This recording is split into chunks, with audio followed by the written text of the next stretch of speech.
Hello, everybody, and welcome to the Primo Show. I know it's been a while since I did one of these. I did one with the open wheel race, but I really was directed directly at open wheel, and I wanted to try something that came up basically when the new stuff came out, open wheel racing and some of the new upgrades and stuff like that. There became a big influx of new players playing Grand Theft Auto. Obviously, any new players are playing that game on Xbox One. And a lot of you guys, I would say the majority of you, never even knew what it was like to play on 360, or at least in the early days of Grand Theft Auto. And the things in the original Grand Theft Auto were slightly different. You can tell now with the view of it. I'm actually playing right now on the 360. So what I wanted to do was I busted out my 360, put in my GTA, and I'm going to go over a little bit of the history of how we got to GTA, the negatives, the positives, the cool things that we went through, and some of the weird things that happened when the game first came out.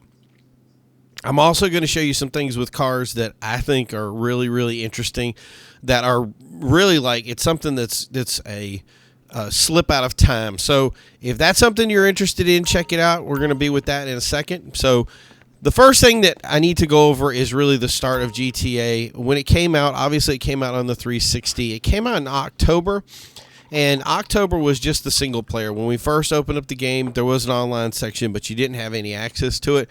So what the thing was is we were able to play really the first single player game. So anybody that really started after November, a lot of those people didn't actually even play the multiplayer or the single player version of it at all. They just came into online and played. Still, there are people today that actually want to enjoy it and enjoy the online presence of it. So that was a lot of fun to be able to have time to beat the single player game and then get used to it, and then come into the online universe and then have something new. When it came out in November, I want to say it was November 13th or something, somewhere around there.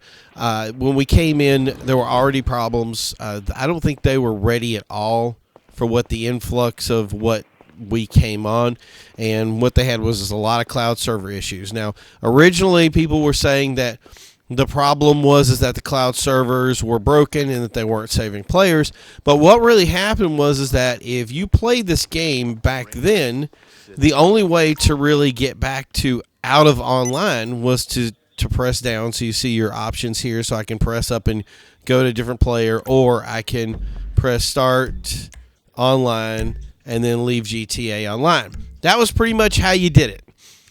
They didn't know that. So a lot of people would be done with their GTA experience, press their Xbox button, back to the dashboard, and when they did, nothing was saved.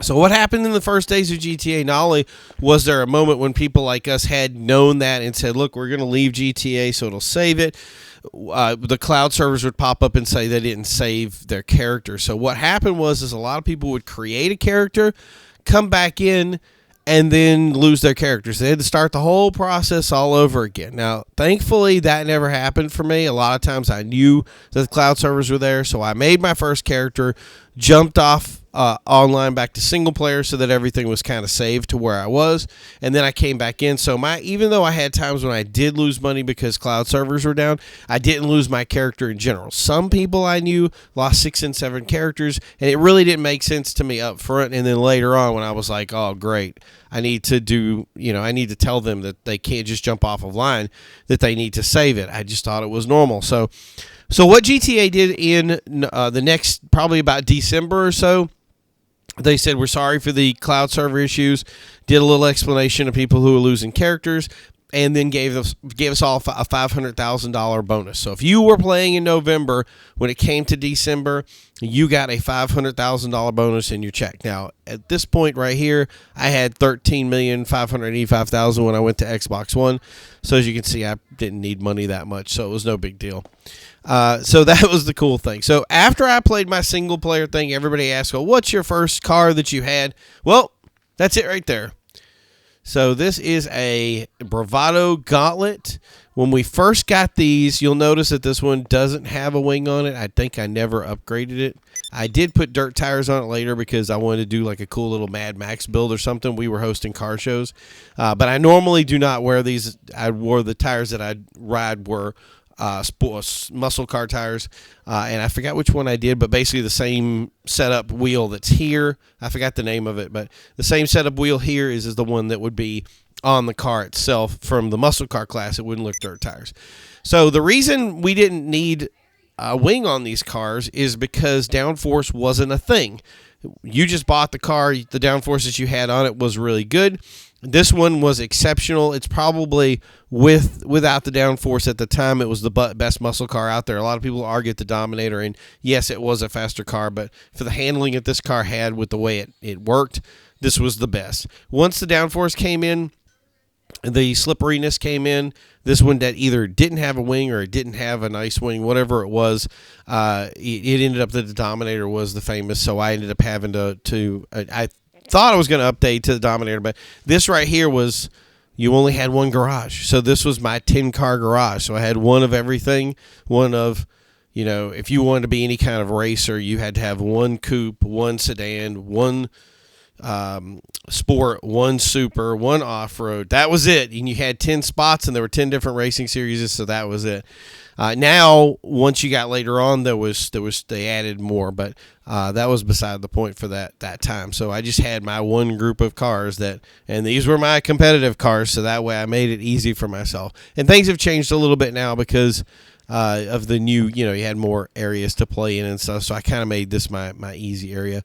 But anyway, so that was my first car. Now, the reason it was so funny, so we first did Mall or Nothing, which is the first race. I won that race, and I won it with the Shafter V12, but that car wasn't available to just take out of that race and just drive home.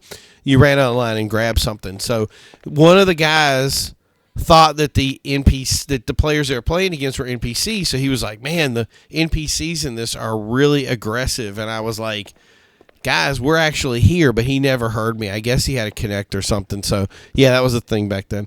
So he couldn't hear what I was saying, which was kind of hilarious if you think about it. So what I'm going to do is, there's a lot of players in this room, and I want to keep to doing something, so I'm going to enable passive mode. I hope they haven't changed it so I can go out of it.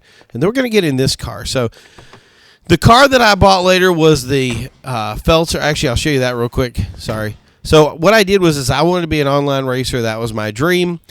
So I found this car right there, that muscle. That did really well. I went to Down the Drain and a couple other races. My big race at the time was Dipping In, but not a lot of people liked it because it wasn't a noob race.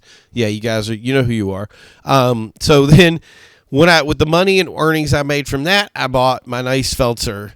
And this was the car right here. This is the actual car that I won all the races in and did all the fun stuff with. And then as I kept moving up, I moved up, and then I bought this car. Now, this was all pretty much in the December time frame. I'm going to make sure I'm still in passive. Am I still in passive? Everybody's like, yeah, I'm in passive. So then I ended up getting my Entity XF. Now, at the time, the Entity XF was the fastest, and the Elegy was pretty much the fastest when it came to sport. The Elegy you got for free for being in the social club, which I already had, but I didn't realize it was free. I'll show you something cool here. So the way you bought... Wow. All right. I guess my bike got blown up. So the way you bought cars is you went like this. You went down to Legendary Motorsports, and this was where all the cool cars were. And at the time, everybody thought that the Otter was the fastest, and that was the... I'll show it right here. This is kind of what it looked like. The $1 million car was the Otter. Everybody knew that in reality, the Entity XF, which is right here at $795,000, was actually the fastest supercar. That's right, $795,000, folks. Bask in the glory of it. So yeah, that $1 million car was the big expenditure. Now that's crazy because today $2 million is a big one. But look how simple this area is. So here was the LG RHA. You got this from being in the social club and signing up for it. These over here were from the special edition, so you can see, this right here, the Hijack Chameleon. What they didn't tell us was these cars sucked, so if you had it, you had it great. If not, nobody cared.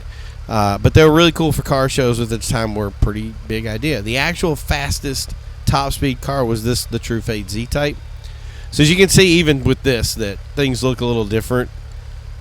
During the time of this, the 360, these two cars were pretty much the kings. Everybody wanted to drive the T20.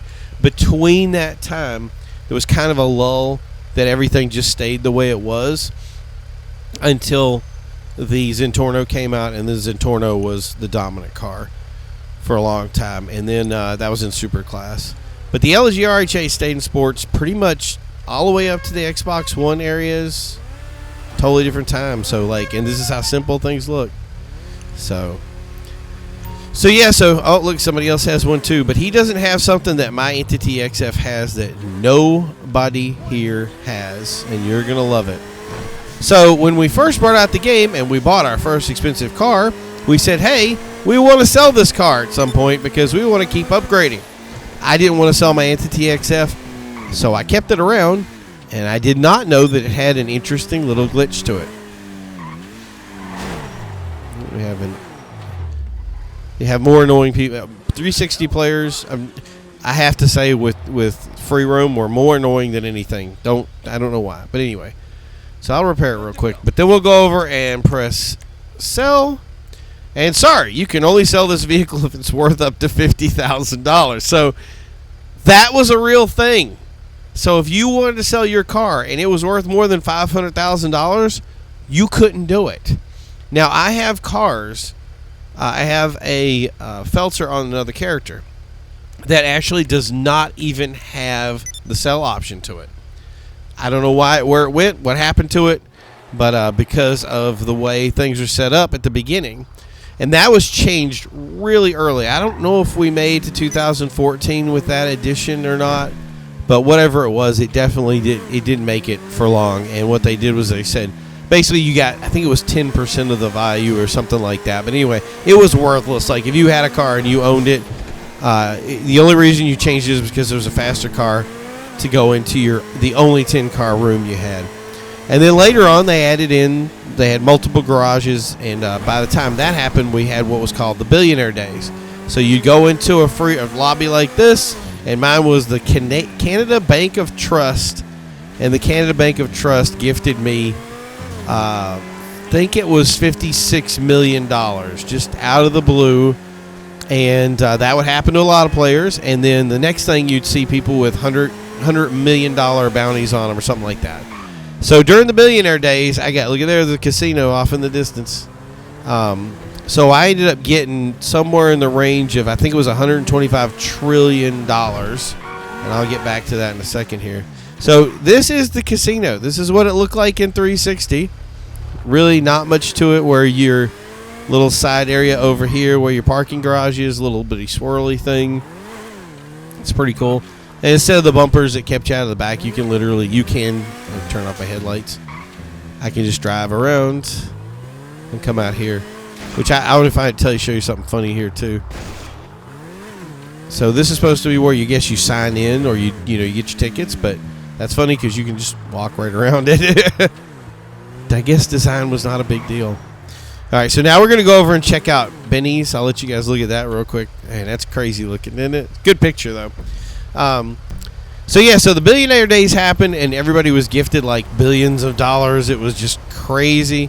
I want to say, where's the train tracks? That's where I need to go. Yeah, I think it's right here. We'll try that. So everybody was gifted all this money, and Rockstar basically didn't have a way of stopping it.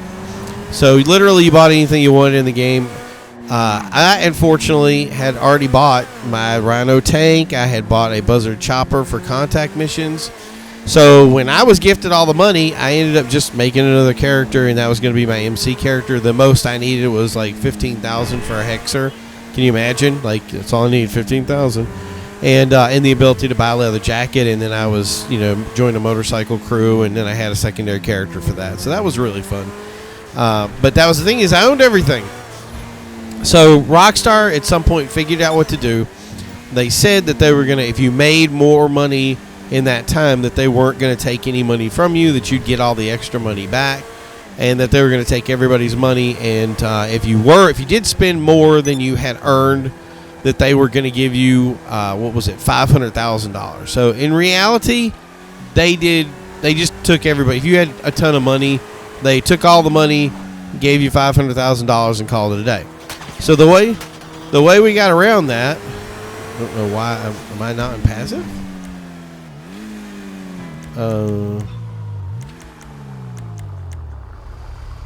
Disable. No, I'm in passive. Weird. He could shoot me. Here's Benny's in all its lackluster glory, right? Yeah, so now there's a ton of graffiti here. There's all sorts of fun stuff. But anyway, so they just gave us $500,000. So the way we knew it was coming, we had an idea that they were not going to be honest with us. They loved giving us $500,000 for some unknown reason, or stripping us of whatever. So we bought what's called otter bonds. So what you do, you got that money that you had all in there, and you upgrade it to, you just upgraded the otter to 100%, and then filled up either your secondary garage, your primary garage, whatever you wanted to do, and you fill those up. I really want to arm wrestle. Oh, I hate that. Every time the arm wrestling pops up, I'm in the middle of something. So anyway, so they took all our money, and we ended up with $500,000. But we had purchased all these otters with full upgrades on them. So with the upgrade, look at the map, isn't it crazy? So with the full upgrades, now we didn't, like, what did we need? You know what I mean? We had all this money that we vested in, and so we just sell the otters, and that whatever money we had left. And I want to say when it was all said and done, I had close to $10 million, not counting the $500,000 they had left me, which was really good. So that was a big buffer. And in reality, I really didn't. I don't think I spent much of it. I ended up, like, obviously as more updates came in, I got stuff. So, that was that. But in the whole, I really didn't spend much of it from the standpoint of anything that was in the game originally. I just bought, like, the new Jesters and the new Masacro and stuff like that, which was something cool too, by the way. In 360 didn't handle the upgrades the same way they do in this game, so you had to go in and actually do the updates. Let me see if I can flash over to that real quick. Yeah, thank you, appreciate it. Maybe it was this. Yeah, so we'll do this. No, I won't do that. So anyway, so you go to that store or whatever, and that was where you did your update. So if you needed an update, you went over to the online store, and the online store would tell you what things that was added, like the ill-gotten gains or whatnot, business update, that kind of thing, the thing that brought heists. And you went in and you actually just had that added to your game. You had to go in and do it manually. So what happened is that 360 did not get wind of that, so they allowed the update to actually be in the Xbox store. So we got it early. And that was back when the brand new Jester and the brand new Masacro, not the race car versions, but the regular Masacro and regular Jester were in the game. I wish I had kept those cars, because what you could do was you had a single to multiplayer glitch. So you brought those cars over in single player. We modded them up to 100%, and then we'd switch them over to multiplayer. Now the game, because the new update hadn't come out, you couldn't even update it, but the game files were there. The game just thought it was a regular car, and you could actually pull it into your garage, just drive it right in, and it wouldn't say this car is too hot or whatnot. It would just say, okay, you're going to take that car and you're going to put it in your thing. And then I had to go out, so I had to actually pay for my original Jester and original Masacro. I had to pay $2,000 in insurance to insure those cars. So that was just crazy. Like, it was so cool. So I got my cursed cars for free. But then later they brought out the Masacro race car and Jester, and because I didn't have a lot of space, I had to decide which was more important, and I ended up selling them. So I don't actually think they had a sell option to them, so I probably had to just had to, like, write over them because I had no space. So when you bought the new car, it says what car did you want to remove, and I just Jester for Jester, Masacro for Masacro. But that's unfortunate, because unlike the Entity XF here that's older than this, so this is a car from 2013 November, December, that is. Those vehicles would have been replaced, and they wouldn't have said sell on them at all. I don't think. I think they would have just said, here's the car and have a nice day. And that thing is, I like to look for the Feltzer I have that doesn't have the sell option on it either, and I forgot why that did that. It wasn't because it was a hacked vehicle either, because I remember purchasing it, but there was something up with the way that they did the settings on it, and it just doesn't have a sell option. If I ever wanted to get rid of the car, I'd have to basically delete it. So why am I taking you up here? Well, I want to take you to where Pistol Pete's Arcade was and show you what it was. All you guys just bought Pistol Pete's. Well, before it was Pistol Pete's, it was Helmets European Auto. And it's something about buy. I don't know, whatever. So anyway, and there's Helmets European Auto. So how crazy is that, right? We'll take you over to Beakers. Beakers look the same. Apparently somebody's got the cops on. I'm just kind of interested that there was a ton of cars here. Back in these days, especially in the Billionaire Days, you drive around and there'd be like 6 tanks all over the map. It was crazy. So you could either I could snipe people out of tanks. So if I had enough distance that the draw distance wouldn't come up, it would just show the person inside the tank, and I could actually kill them while they were driving their tank. That was fun. People used to call me for that. This is the baby right here. And the other thing you could do is call Lamar, and Lamar would take their tank, and Lamar's mugger would take their tank and drive away. Now, that's still doable today in the Xbox days. The other thing I think here is because the guy was shooting at me, I think you're still solid, so you can push people around, versus in Xbox One you can't push them anymore. All right, so we're up here. I want to jump into a race real quick. I want to show you this. This is hilariously cool. So jobs, play jobs. Hopefully it works. Rockstar created. Look at this. Like there's so little stuff here. I love that little roll thing there. That was fun. Just do Rick through 68. It's the easiest one to do. And I'm going to show you how few supercars I had. Like today, it's like I'm like flipping through, even in sports class. We'll do sports. That'll be the funnest one. So we'll just roll through sports real quick, and you can see all the different things.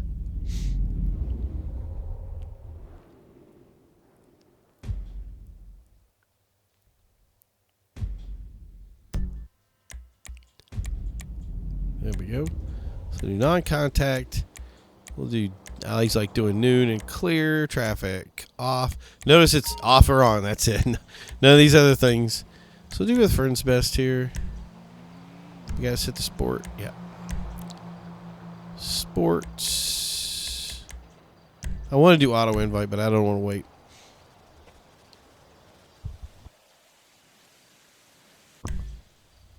So let's see. Custom Alpha, Custom Buffalo, Feltzer, Jester, Massacro, Schwartzer. That's it. It's like 5 cars. It's hilarious. It makes me laugh every time I think about like how few cars we had. The other thing that you're going to notice if you played in 360 is that everything is a little bit more sensitive. So if you press left or right on this, it definitely went left or right. I think people today compare, because I don't do a lot of first person. So there's our views. I don't do a lot of first person, but a lot of people compare it to the first person view. They say the first person view is very touchy about how it turns. But that's the way it was here. Like I barely tapped this, and the car just wants to turn and move in whatever direction. If I hit it hard, it would hit hard enough to actually spin the car out. I don't know if that would work so much with the Massacro though, because this vehicle when it came out it's very heavy feeling. But when this came out, a lot of people, especially with just the Massacro in general, but the Massacro race car when it came out, it was the first one to really give the LG RH8 a run for its money.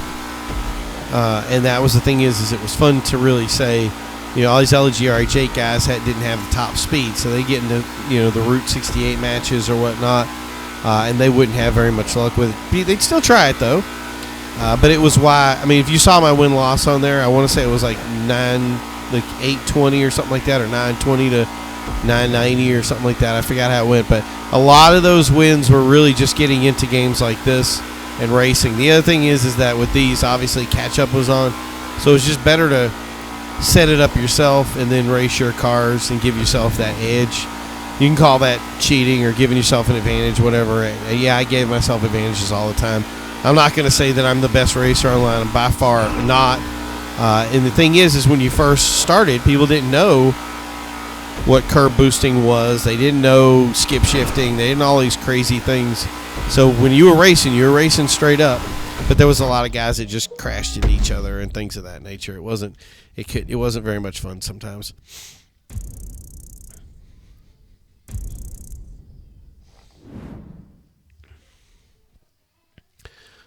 And there's the end screen.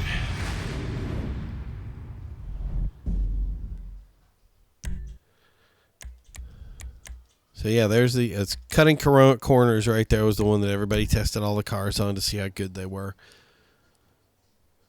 So we ended up about the last thing that we got with this was heists. We didn't get anything like Benny's. That all came over on Xbox One, I guess, when the game could handle it, and they kind of just forgot 360. A lot of people complained about it, but that's the thing is the natural progression and how 360 couldn't handle. It just couldn't handle everything.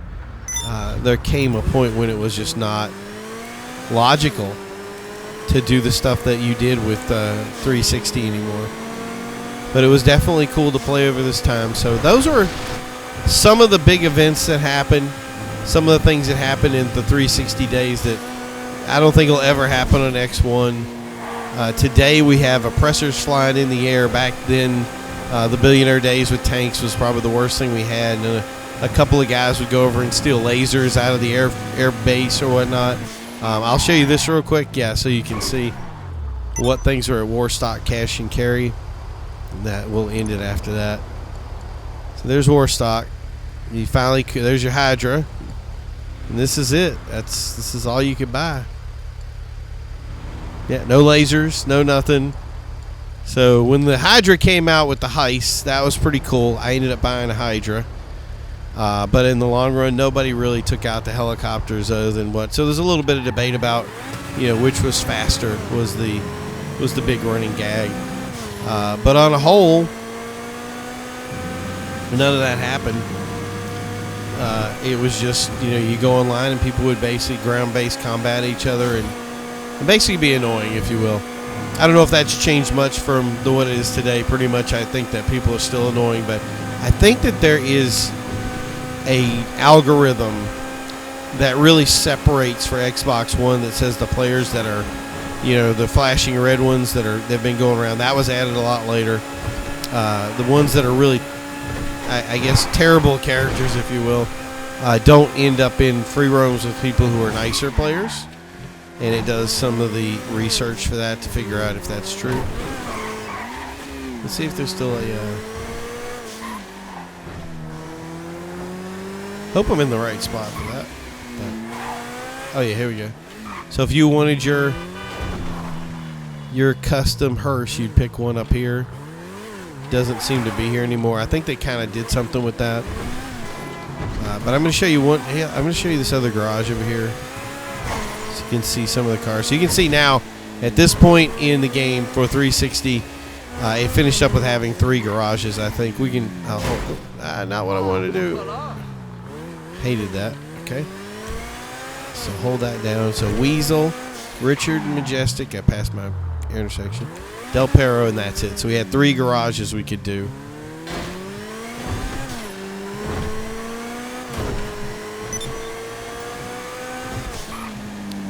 And there was Pegasus, and that was it for calling cars in. Wasn't much else. Thank you. Appreciate it. Notice the hole, the gaping hole at the top of this. Most people, too, own the most expensive apartments up there. I don't think we ever had kind of the custom apartments. Yeah, so this was the second one.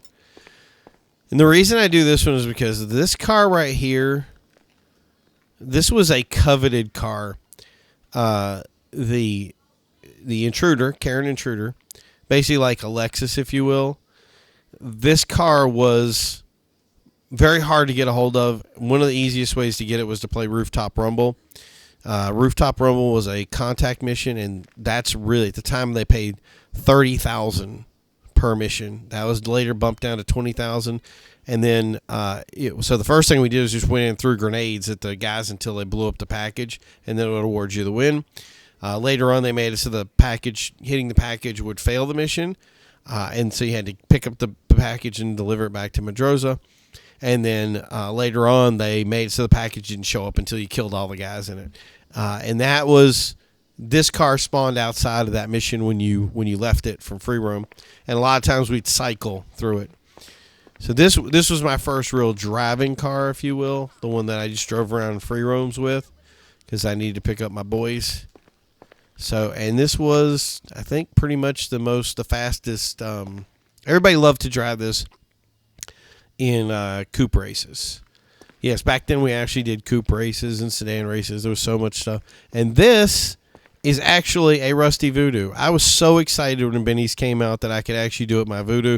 But this is my first Voodoo. This was the one I went all the way up to Blaine County and did this thing up. It was hilarious. I actually put some love into it. Nice and shiny, even with the dents in it. It's hilarious.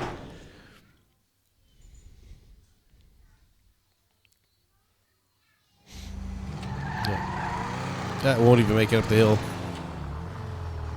Get you over into some light over here.